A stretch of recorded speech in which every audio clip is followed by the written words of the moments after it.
Hello, everyone, and welcome to another wonderful chapter from our Individual and Society class. As you can see from the PowerPoint slides, today we'll be talking about Chapter 4, which focuses on the social structure and personality phase of sociological social psychology. I like that the book had this one come after SI because included with SI was this comparison of traditional versus the structural framework within SI. And so this will give you now something to compare both the traditional and the structural framework within SI. Because as you can tell from the name, social structure and personality is very interested in social structure, but it's not necessarily that interested in behavior. It's interested in the relationship between social structure and this concept that we call personality. So without any further ado, let's go ahead and get into our prepared material. And I almost muted myself by accident. That would have been annoying. There we go, moving into our prepared material. So, social structure and personality. What does the book consider to be important information for an overview of social structure and personality? You already probably remember this from our chapter 1 review, but it's good to give us an overview of what we're talking about before we delve into the specifics. So, in most social structure and personality research, abbreviated to SSP, so in most SSP research, the unit of analysis is the group. And whenever we're talking about group, we're not talking about task groups like we'll be talking about in group processes. Like in group processes, we're talking about, okay, so you have 11 jurors in a room and they have to decide whether someone's guilty or innocent, right? How does the structure of that intimate task group shape people's thought processes and subsequent behavior? That's not the type of group we're talking about. We're talking about large social structure groups, groups that are often the axis of social stratification. So in SSP research, the groups that we're analyzing are things like your social class status. Are you poor, working, middle, or upper class? Um, your race or ethnic group, your gender group. We don't have time right now to get into this discussion about the socially constructed nature of these groups. That's an interesting aside. It's worth being talked about. But right now, you have to take as like a given for us to actually discuss SSP, the idea that there are these social groups known as gender, race, and social class. They're real in their effect. We can see they're real in effect because people act towards them as though they're real. And so it's important to understand how these social structure, it's not, I don't know if I can necessarily call it. Yeah, I will. It's important to understand how these large social structures impact um, the individual personality. So SSP research is focused on things like social class, race, and ethnicity. SSP researchers view macro level social patterns as key determinants of how people perceive, and they would claim their subsequent behaviors. All all sociological social psychology is going to at least try and acknowledge those three components, right? The society component or social structure, the individual self personality component, and then the behavioral component. But they all examine these three concepts and their relationships a little bit differently. They put different emphasis on them.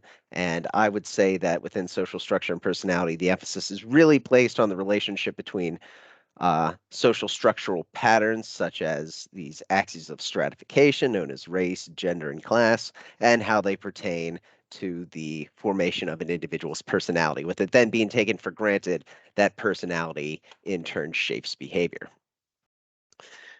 So, in this respect, personality is seen as an outcome of one's position within society. This is something that is reflected in the structural symbolic interactionism, right? Self reflects society. So if you are around a large number of religious people, you're likely to think of yourself as religious. We're not necessarily talking about self here, though, in social structure and personality. We're talking about personality, right? So what is personality? Personality is defined as relatively stable psychological attributes, which include things like attitudes, values, beliefs, motives, perceptions, and feelings. It's not necessarily dealing with this larger concept of the self, this stable this stable, constructed set of meanings and associated behavioral expectations that often take the form of roles and identities. It's focusing more on psychological attributes, values, what are your beliefs, what are your feelings. These sort of things are what's encompassed in the concept of personality. So what have we covered? SSP research is interested in large groups as the unit of analysis, such as social class, race, and gender. They view macro level social patterns, such as these axes of stratification, as key determinants of people's perceptions and behaviors, and that personality in this context is seen as an outcome of one's position in a society. With all that said, how do SSP researchers study these proposed relationships? They often do it with survey research. This is because survey procedures enable researchers to study patterns of perception and behavior among large numbers of individuals, and this yields patterns that are generalizable to the larger society. I would say another reason why SSP researchers are naturally drawn to survey research is if you're trying to investigate groups as your primary unit of analysis, you're going to need a large number of individual people in order to understand the properties of the groups that those individuals are a part of. And if you have to get large numbers of people so that you can then generalize to the larger group that's actually our subject of interest, then we need to go ahead and have a large number of individuals that make up that group. So SSP researchers primarily use surveys. It allows them to study patterns of perception and behaviors among large numbers of individuals, and then these results can be generalized to the large groups that are our primary area of interest. So with that overview, let's talk now a little bit about early SSP research. Just like with the chapter on SI, we're going to go through, talk a little bit about early research, a little bit more about what we'd consider standard SSP research, and then there'll be some divergences as we move forward in the timeline, which will be worth examining. So let's talk about early SSP research. Among the first researchers to work within SSP, we have Stouffer and his associates, with a large amount of the research being published around 1949. This is whenever, there were still articles in sociology, but um, more sociology than now had research published in these books and these volumes and these series rather than necessarily as individual articles like you may have seen in your other classes. So what about this research is interesting from the context of an SSP view of the world?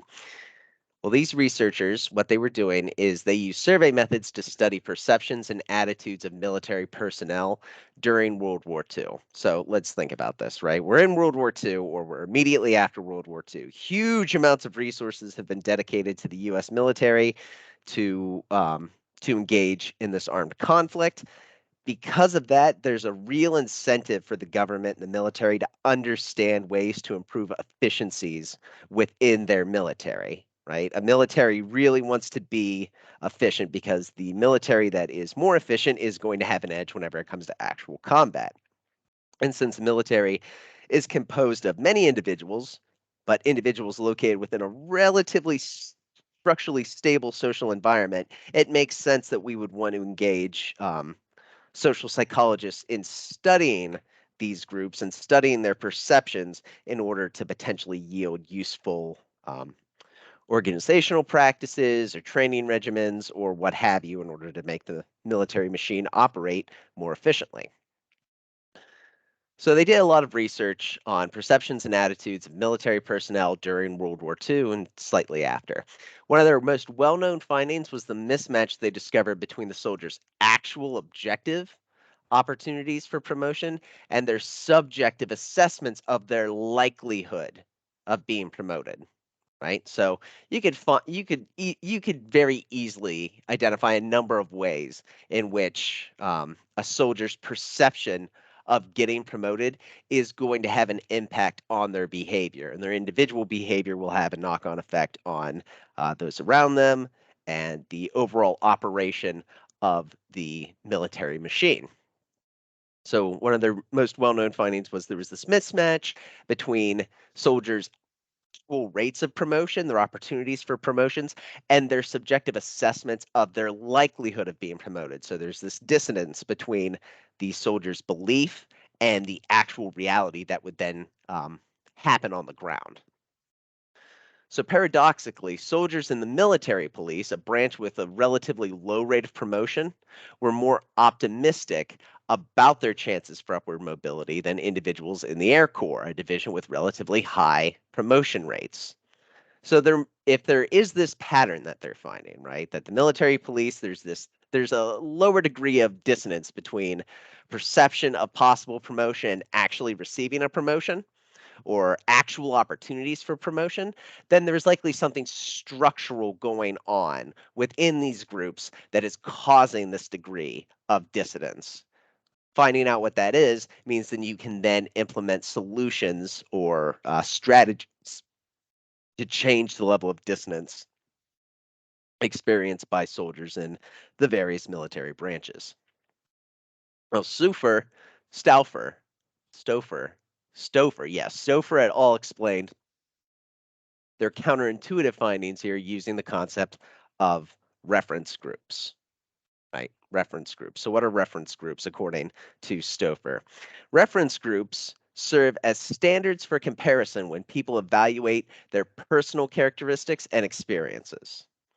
So it's this idea in order to make sense of one's position within the social world and how one should feel, right? Like you're trying to determine what set of behaviors and what sort of feelings are socially acceptable for someone in your position.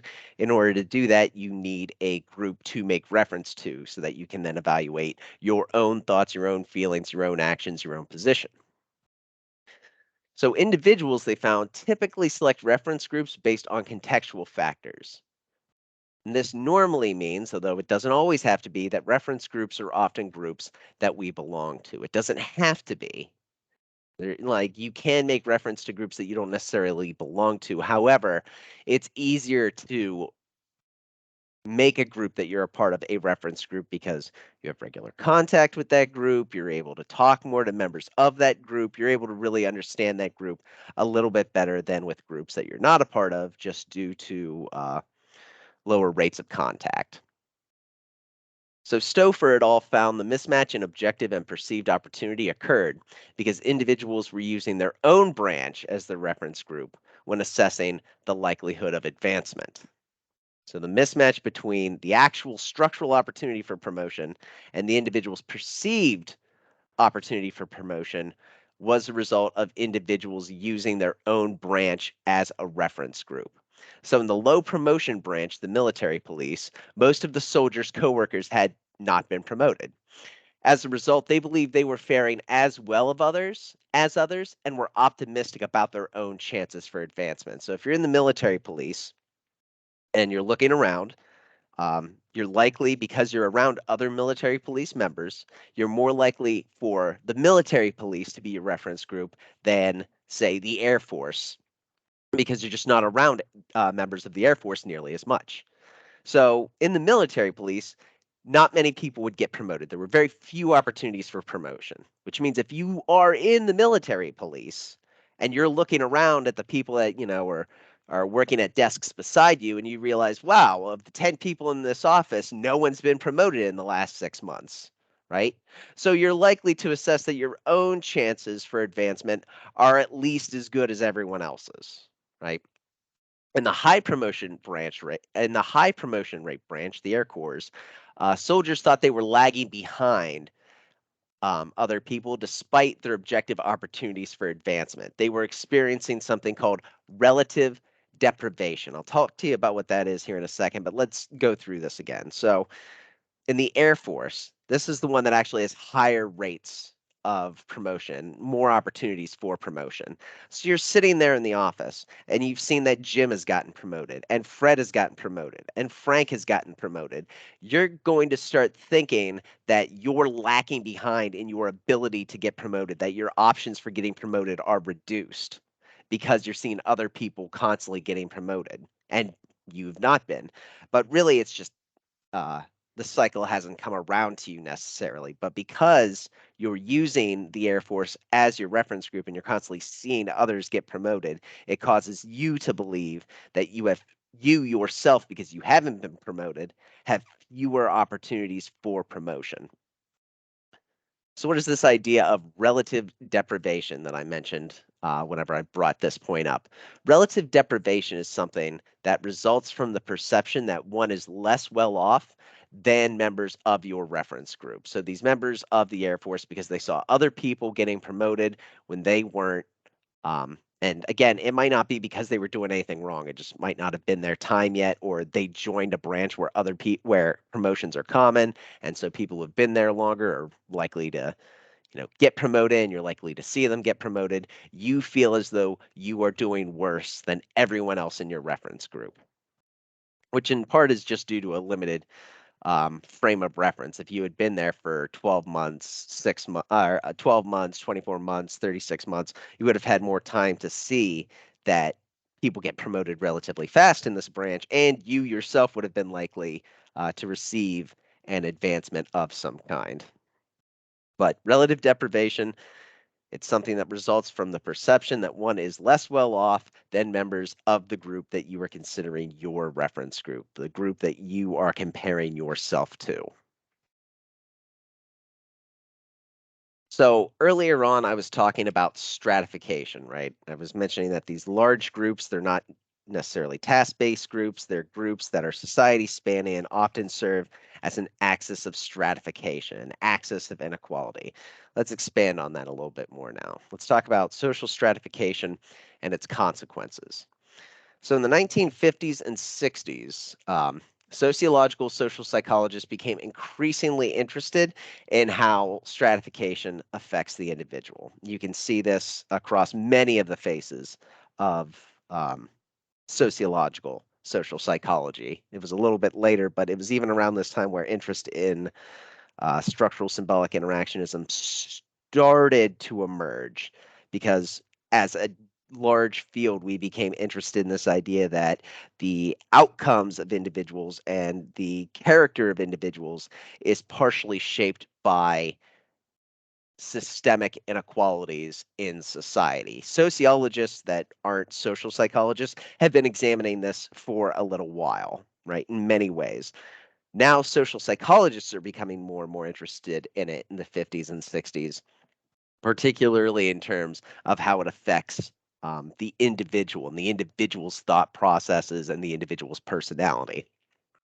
So while sociologists might have been studying structural inequalities like race and redlining before this, it's now where social psychologists are interested in how systematic inequalities shape the individual on a psychological, personal level.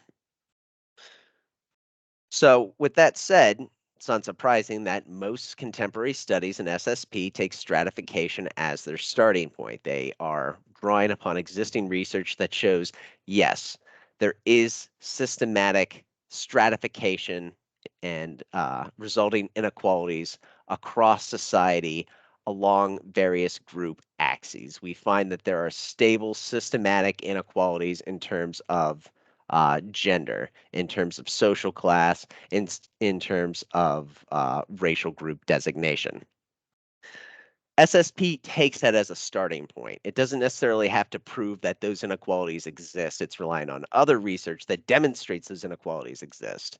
And taking that as the jumping off point, SSP then wants to study the relationship between the group and the individual. So the way the book frames it is the main emphasis of studies in contemporary SSP is on the relationship between groups with different societal resources and on the influence of a group's position within the stratification hierarchy on its members' experiences. So it's focusing on the fact that, let's take gender as an example. Within the United States, there is empirical research that demonstrates that men and women have there's an inequality between men and women in terms of their access to various desirable resources, whether it's prestige, whether it's monetary resources, whether it's these various types of resources that can be distributed more or less equally. We find that men have more resources than women and more access to resources than women. So we find that is a relationship in our SSP studies between this fact and the experience of the members within the groups, men or women. Specifically in regards to if you're a man, your social experiences will in part be shaped by the fact that men as a social group, as an axis of stratification, have more resources and more access to resources, and thereby more social power than members who are part of the female social group, all else being equal. That all else being equal is important. It's not denying that there are other differences that exist. It's saying that whenever we account for differences that arise from other structural factors, we find that this axis of stratification, whether it be gender, race, social class, whatever, still has a significant effect. Really important to remember that. That whole all else being equal doesn't deny that there are differences in other things. It's saying that even after accounting for differences, there's various other differences, we still find that these axes of stratification have an impact on the social experiences of individuals. So social stratification is the jumping off point for SSP. It's basically operating under the principle that one's position within a system of structural stratification with groups having different access and opportunities to gather and use resources, that this will result in meaningful outcomes in individual social experiences. So what is the theory that arises from this jumping off point? The SSP face is largely defined by its research foci and not by any particular theoretical framework. There's not the same sort of overarching framework like there is with traditional SI or with structural symbolic interactionism. The thing that unites SSP as a face is its research foci, its focus on the fact that there are structural inequalities and that these inequalities are therefore likely to impact the experience of members in that group.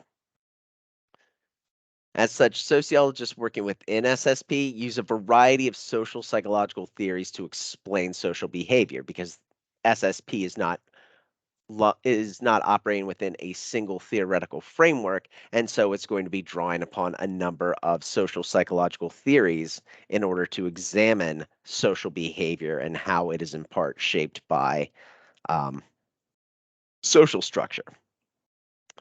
So SSP analyses sometimes include concepts from role theory, which is a general framework within general sociology. This is something that also came to inform the structural symbolic interactionist component or paradigm uh, within SI.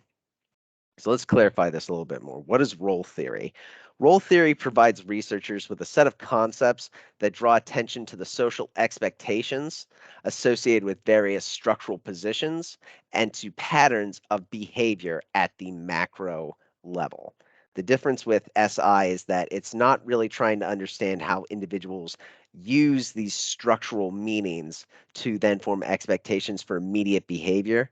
It's looking for structural positions and their relationship to macro level behaviors. But there can be a lot of overlap there. Structural symbolic interactionism has at times received like a critique because in the minds of some, it's closer to SSP than it actually is to symbolic interactionism. But role theory, again, provides researchers with a set of concepts that draw attention to the social expectations associated with various structural positions and the patterns of behavior at the macro level. Continuing on a little bit with role theory, I'm trying really hard not to just continue waffling on about how this is connected to SI because we already covered that last lesson, making sure I remain focused on the task at hand in this chapter. So let's continue talking about role theory a little bit more. Is it Kuhn who was? Nope, nope, nope. I'm trying to go off on a mental tangent. Continuing on role theory. So within role theory, let's talk about two of the most important concepts within role theory, the concept of statuses and the concept of roles. So what are statuses within role theory? Statuses are the recognized social positions within society. So statuses include positions, structural positions within a group, right? Such as student, worker, athlete, I suppose friend to a degree. I would possibly contend with, I might argue against that. But definitely things like student, worker, and athlete are most certainly statuses within a larger structure, a larger institution. Now, statuses also include dimensions of stratification like your social class, your race and ethnicity, and your gender. So your position within society as a man or a woman is a status, right? It is a stable structural location within a larger institution, even if that institution is just society more broadly. So a positional designation of your location within the framework of an institution. Now, the important thing to remember is that with each status, there comes an associated role. And it's that role that often comes a little bit more to the front in terms of SSP and structural symbolic interactionism. So what are roles then? If every status comes with a role, and every status is a relatively stable position within a structure or an institution, what are these roles? The role is a set of norms, i.e. rules, behavioral expectations about how one should behave, should think, and should feel as an occupant of a status.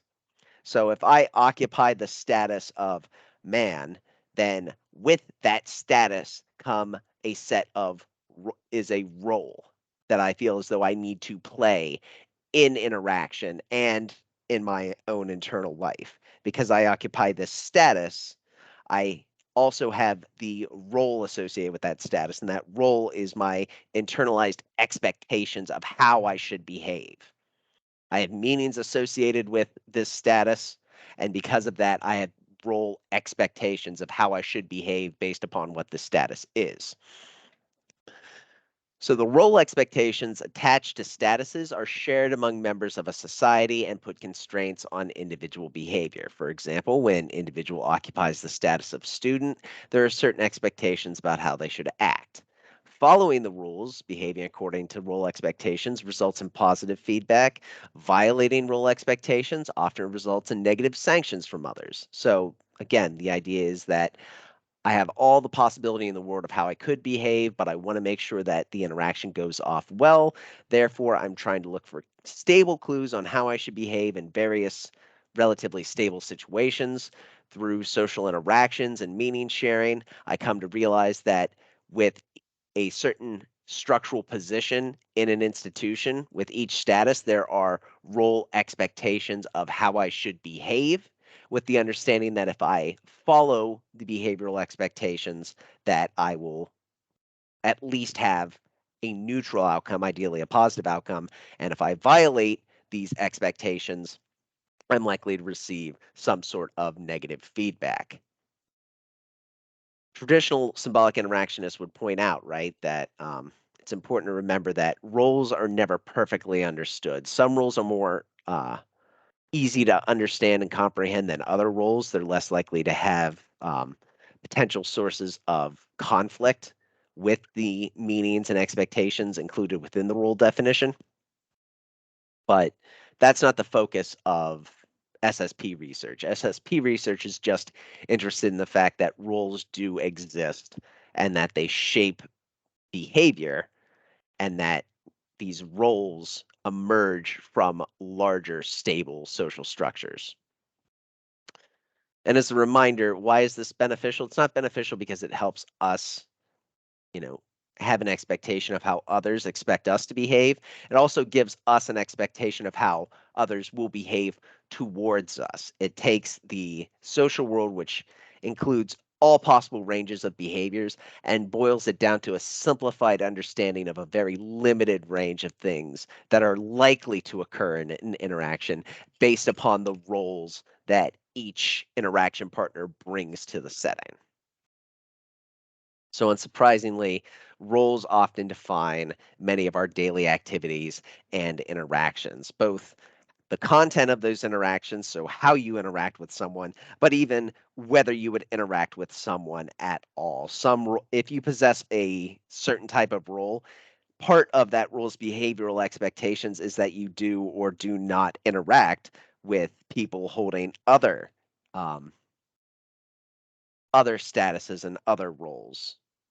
So one of these could be if you are a New York millionaire, billionaire, you probably would not engage in many interactions with an individual who is homeless, in part because of the expectations of your social role relative to um, someone occupying the social status of homeless. So I mentioned this idea of social institutions a bit on the last slide. So let's talk about that a little bit more in this slide. So what are social institutions according to chapter 4 of our textbook? Social institutions are, within the context of how the textbook has outlined them, social institutions provide the context in which most of our status role relationships occur. So that doesn't really tell us anything of itself except for the fact that it's a component of the social world that has a major impact on this idea of roles shaping behavior. So let's get into a more defined definition, shall we? So, according to the book, the definition of social institutions are clusters of patterned status role relationships that have developed over time to meet one or more societal needs. The family is a social institution. Religion and religious organizations are social institutions. Politics and political organizations are social institutions. These morphologically stable role status relationships among a large number of individuals are social institutions. They're stable, they're patterned, and they involve the stable relationship between many different role statuses. I'm going to stop saying status role or role statuses. For all intents and purposes, the thing that matters here is the role, not necessarily the status. Status is actually something that group processes is a little bit more interested rather than the role. So social institutions are clusters of patterned role relationships that have developed over time to meet societal needs. For example, the role relationship between student, professor, administrator, and others at the macro level, and the relatively stable patterns of behavior they generate make up the educational institution. So we have many different roles. We have students, professors, administrators, and other roles. These roles have stable relationships with one another in a large enough network to generate something known as an institution. And this institution is relatively stable and enduring over time. It doesn't arise and then disappear within 6 months. It arises and then, because of the stable relationship between roles, the institution tends to perpetuate over a large amount of time. Doesn't mean that the institution remains unchanged over time, but the institution itself and its role relationships is stable enough to be recognized as the same institution over time.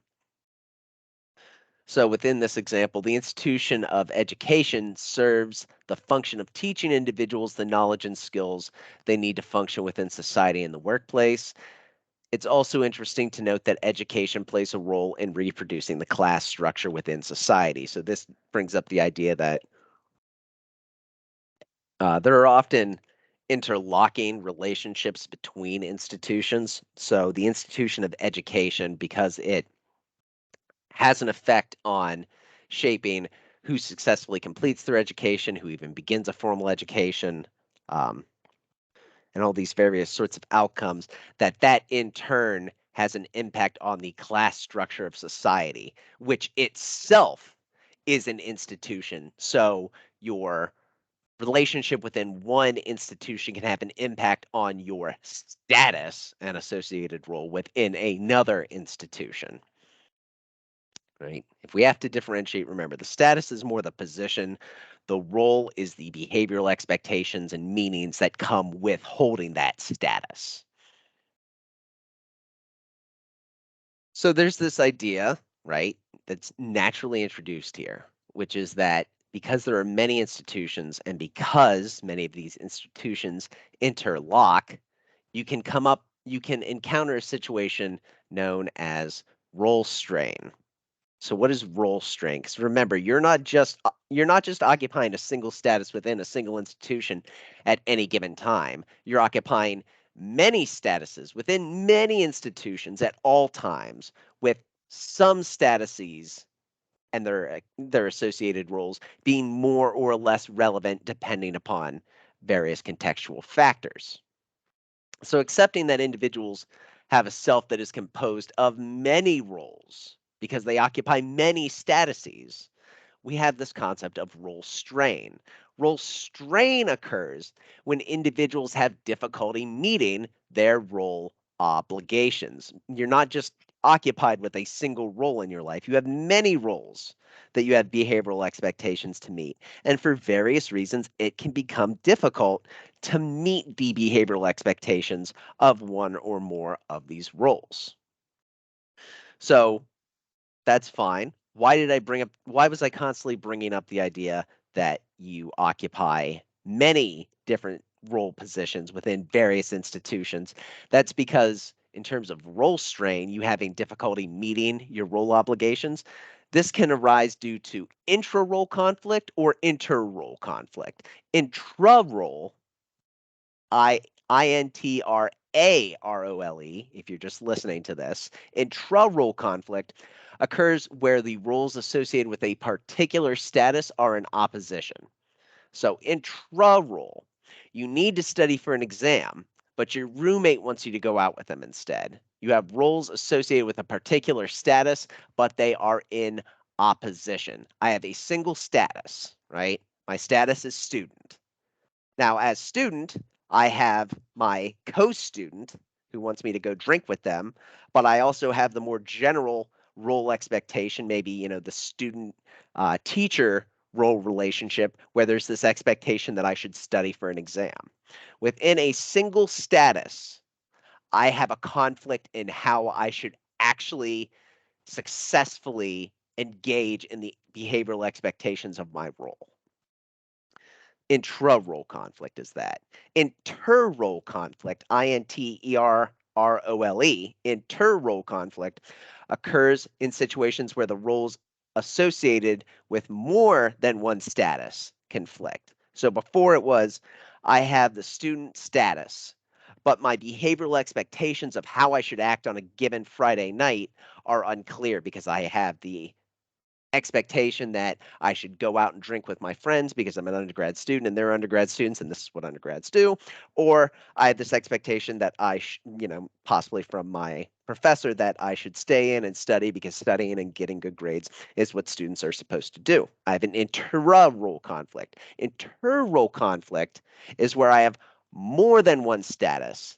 And because there are behavioral expectations with each role related to these statuses, I might be expected to do conflicting things because the two statuses and the roles that I occupy are expecting different things. So, for example, you're a student, but you're also an employee, right? You have an off campus job. Your off campus job, the expectation is you're going to pick up extra shifts when you can. Your student status and thereby your associated behavioral expectations from its role are that you should take the time to study. So whenever you get a call on a Friday night from your boss asking you to come in and pick up a shift, you now have a conflict. Do you successfully enact the student identity by turning down the extra time and studying, or do you not meet the expectations of your student role, your student identity, by picking up the extra shift at work. Inter-role conflicts also emerge when a role, such as a worker or a parent role, is incongruent with an individual's status characteristics, something we'll talk about in the next chapter, or self-concept. For example, men who are flight attendants or nurses, because with the status characteristic of man, there are certain meanings and behavioral expectations, and you'll often find that those behavioral expectations are in conflict with the behavioral expectations associated with a person who is a flight attendant or a nurse. Inter-role, intra-role, two different types of role strain. One other concept to keep in mind whenever it comes to role strain is this concept of role overload. So what is role overload? Role overload arises when people do not have enough time or emotional resources or any other kind of resources for that matter to fulfill the role expectations associated with one or more of their statuses. It's the idea that you are an individual that occupies a number of positions within a number of social institutions, because each one of those social institutions require some degree of personal resources in order to successfully enact the role that you hold within those institutions. You may eventually find that you do not possess enough time, mental resources, monetary resources to successfully enact all of the roles that you occupy. In this case, we would say that you have role overload. Role overload. You occupy a configuration of social positions that, due to the resources required of them, you are unable to meet all of the positions that you occupy. The big one that I find is the more social positions that you end up incorporating into yourself, the harder it is to meet the behavioral expectations of a good family member, because you have so many other demands on your time that those sorts of things can fall to the wayside. But because family is an interesting and relatively more relatively relatively stable um, social network and institution, you're likely not to phase out of it, and so you'll be aware when you do not successfully meet the expectations of a role associated with the institution of the family. Often this is you haven't been calling your parents enough. You know, when was the last time you called your parents? When was the last time you talked to your parents? Are you a good child to your parents right now in this moment? Um, you probably are less likely to think yes than when you were in high school, just because there were fewer role demands on your time. So that's a good overview of role theory, which I don't like how it's so firmly set within SSP, but I understand for the purpose of this textbook why it would be put here. Role theory can be incorporated also into structural, symbolic, and interactionism. Um, anyway, sorry, it's interesting to see it framed so strongly here when talking about SSP. Anyway, continuing on, let's talk about the three principles that guide research in SSP. So we've established the fact that there isn't a single theoretical framework that basically serves as an umbrella to SSP research, but there are still some things that are often found in common with research that labels itself as SSP. So House in 1981, I believe it was in 81 when he wrote the article titled The Three Faces of Sociological Social Psychology, where we got this idea of how to chunk up work within social psychology into these various phases. So I want to say it was in that same article. House identified three general principles that define the focus of research within the SSP perspective. So we have the components principle, the proximity principle, and the psychology principle. Proximity principle is the one that I often think of most whenever it comes to SSP research, but we'll be going through each one of these in turn, starting with the components principle. of SSP. But if you're studying for the examination, important to remember that there's three principles within the SSP perspective. Hold on to that little bit of knowledge because I can almost guarantee it's going to be a multiple choice question. So now delving into one of those principles, let's talk about the components principle. What is the components principle? The components principle involves the identification of the specific components of the larger social system that are the most relevant for understanding the aspect of personality or behavior under investigation. So, the application of this principle allows researchers to document social patterns and identify which aspects of social structure are important for understanding different individual level outcomes. So, repeating that, the application of the components principle allows researchers to document these stable social patterns, right? These trends across many individuals that are stable over time and identify what aspects of social structure matter for understanding how individuals think and ultimately behave. So what are the various components of social structure that are having an actual impact? Now we're looking at things that are more of a mechanism, not just accepting the fact that, yes, gender has an impact on how you think. It's identifying the patterns within this study of gender that are impingent upon understanding the differences in individual level outcomes. So, what are some of the components SSP researchers have examined in the past? SSP researchers have studied the following components in the past. They've studied the organizational characteristics of societies or communities. So, what type of economic system is in play? What are some organizational characteristics of the workplace that you're in? For example, what is your time? What is the policy for time off in your workplace? Right? That's an organizational characteristic of an institution. And that is likely to have an impact on individual level outcomes. So, is the structure of the institution one that causes men and women to make use of time off more or less? Or does the availability of time off and the structure by which you're able to use that time off impact men and women differently in an organization? And does that impact have an outcome on individual level thoughts and behaviors? We have components such as large scale processes within society. So, not just organizational characteristics, but processes such as urbanization. We have the component of individuals' positions within the social structure, such as race or gender. And we have specific dimensions of a status, such as social class.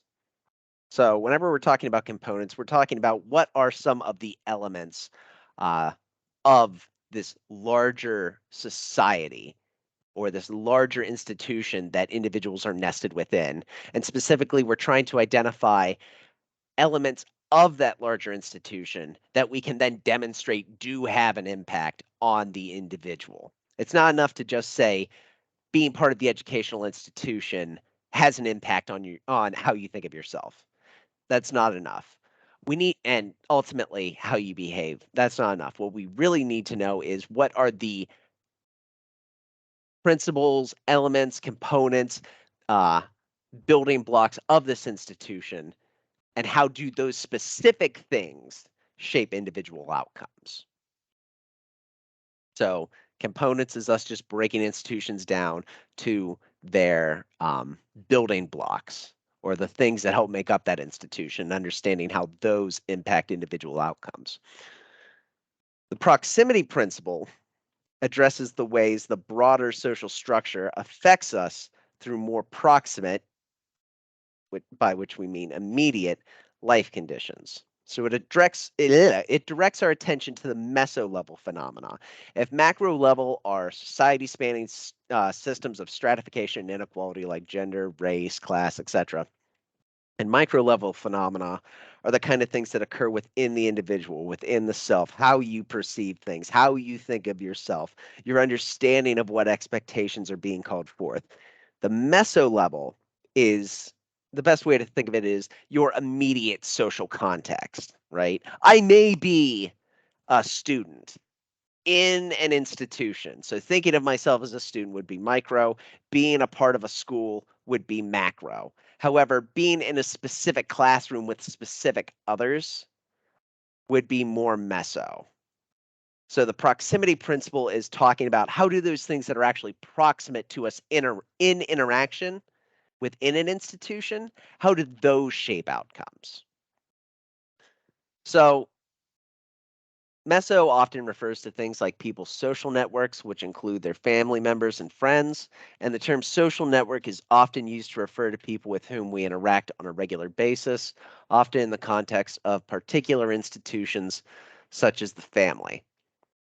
So, one of the best ways to think about meso level really is just to think about your social network. Who are you coming into contact with? What is causing you to come into contact with them on a regular basis? Because the people that you actually come into contact with and the situations you actually come into contact with are going to have an outsized effect on how you think and how you subsequently behave. But because these proximate situations, this mesostructure often occupies a conceptual space between macro and micro level structures, we often think of proximate conditions as mediating variables. A mediating variable, just to be clear, explains why a particular independent variable causes a particular dependent variable. Um, it's kind of hard to do without being able to actually draw this out on a chalkboard. Okay, so let's go with now. I've already gone about an hour on this, so I'm not gonna take up more time than what I need to trying to give you an example that I don't actually have a chalkboard to show you. So just remember that mediating variables help explain the relationship between an independent and a dependent variable. That was the proximity principle. First, we had the components principle. Now we had the proximity principle. Our last principle that we're talking about, as often shared within the SSP face, is the psychology principle. Psychology principle directs social psychologists' attention towards the ways people process and incorporate macro level structures into their personal experiences. So, SSP researchers seek to determine how individuals' proximate social environments enter into their minds and how these in turn affect their behaviors. Psychology principle focuses on micro processes and the relationship between meso and micro. Proximity is meso level structure and often emphasizes the relationship between macro and micro. And then components is really focused on the macro level and how it impacts the rest of um, the relationship between society, self, and interaction. Components, proximity, psychology. This is figure 4.2. It does its best to go ahead and give you a general structure of the social structure and personality model. Um, take a minute to go ahead and look at that. But from there, we will continue on. We've almost hit the end of our first lecture, but I do want to go just a little bit farther because the next few slides still do connect to what we've been talking about. So I don't necessarily want to cut off here, but I think you can hear it in my voice that I'm starting to lose my ability to talk right now. So we will go. All right, we will go this and two more. We'll go three more slides, then we'll wrap it up for the day. So let's talk about the general SSP model. The general SSP model links societal characteristics, components, to patterns of behavioral thought, feeling, and behavior at the individual level via proximate environments and social relationships. Your proximate environments slash social relationships in SSP are really only considered important because they link social societal characteristics to individual outcomes. They're not necessarily viewed as important in and of themselves. So that's why you tend to often see them a bit overlooked in a lot of research. Sometimes there's not a very clear articulation of what proximity principles are in play, and often the focus just becomes on the components and the psychology principles. Now, it's important to recognize that whenever you apply all three of these principles, it gives us the fullest understanding of how social structures affect individuals. However, like I said, it's rare for any specific study to apply all three principles. In most studies, one or two of the principles guide the research, and they focus on part rather than all of the SSP model. I mean, that's true in almost any face of social psychology that acknowledges the existence of the structural patterns known as society, the individual structured patterns known as self, and then the structured patterns of behavior known as interaction. But because it's so difficult to study all these at once, we tend to often focus on just one or two elements at a time. And my experience has been that SSP research tends to focus on components and psychology the most. So given this, the most complete understanding of the effects of social structure on the individual develop over time and require you to read a body of research on a topic versus just relying on a single study. This is true outside of the face of SSP, but it's possibly the most important when considering the SSP face because its focus is so much more explicitly connected to this examination of social structure. So just remember that if you're given many examples of SSP research, it's because you need many studies in order to demonstrate the relationship between all three principles, because most studies will at most address the relationship between two principles. And often, especially in earlier work, it may have only been focused on a single principle at a time. Now, just like I've mentioned in past lectures, we need to emphasize, because we're talking about social structure here, that while there's an emphasis on structure, it doesn't negate the idea of agency. However, it is important to recognize that SSP researchers emphasize structure over agency. They are more concerned and place more importance on structure rather than the agentic ability of individuals to interpret meaning and then act based upon those interpretations. SSP researchers assume that the patterns they observe result largely from people's positions within society and the roles they play. They're not so interested in how people interpret those rules, because the fact that there's such stable patterns indicate that people are viewing these in many the same way, or they're at least interpreting things in such a way that result in stable patterns. So they're not necessarily interested in how people make sense of their position within society, and they're just more interested in the fact that there are clear patterns between um, one's position and the role that they play.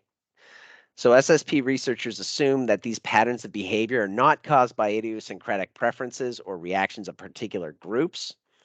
Um, so like being a man or a woman, whites, racial ethnic minorities, or individuals belonging to a specific class, they're assuming that any differences between individuals in these groups are the result of structural patterns and structural factors, not idiosyncratic or group level preferences or methods of interpreting meaning.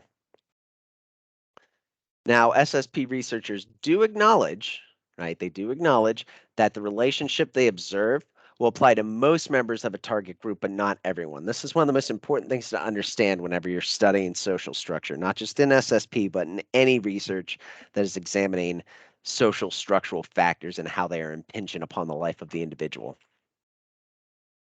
These research paradigms, they're making a claim about a relationship that will apply to many or most members of the group they're researching. They're not claiming that it will universally affect all members within that group, or even if it affects every member in the group, that it will affect every member within the group the exact same way. They're not saying that. They're not saying that social structure is absolutely deterministic. If they were saying that, then they would be saying that, yes, our results apply to everyone within a target group. That's not what they're saying.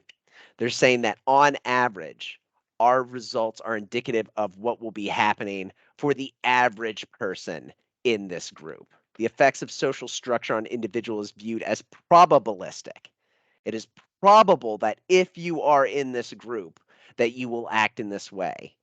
They're not deterministic, which is saying because you are in this group, you will act this way.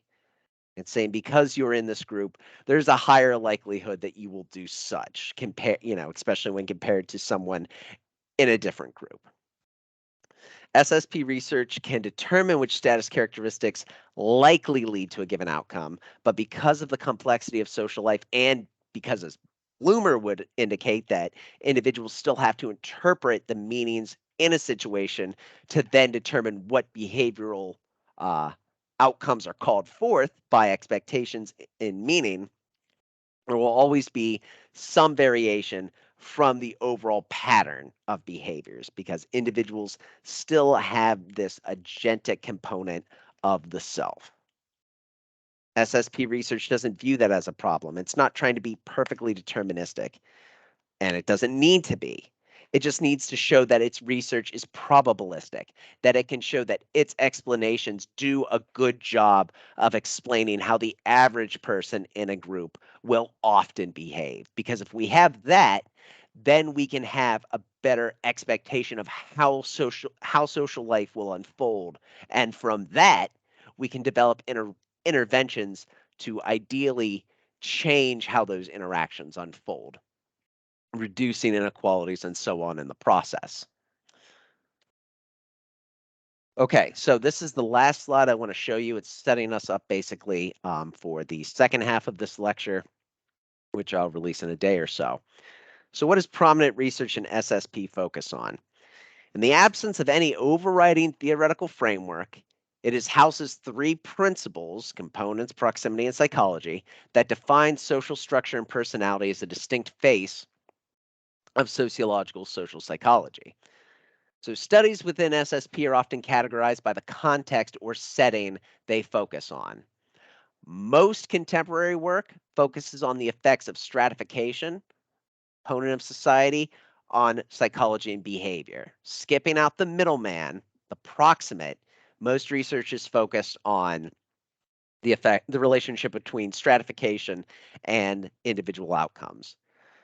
The social context or proximate environments that have received attention in SSP research are often very stable and very prominent institutions within society, such as the workplace, school, and family, which, even though they're very common across the society, these are institutions that often have an impact on behavior because they shape the proximate conditions you find yourself in.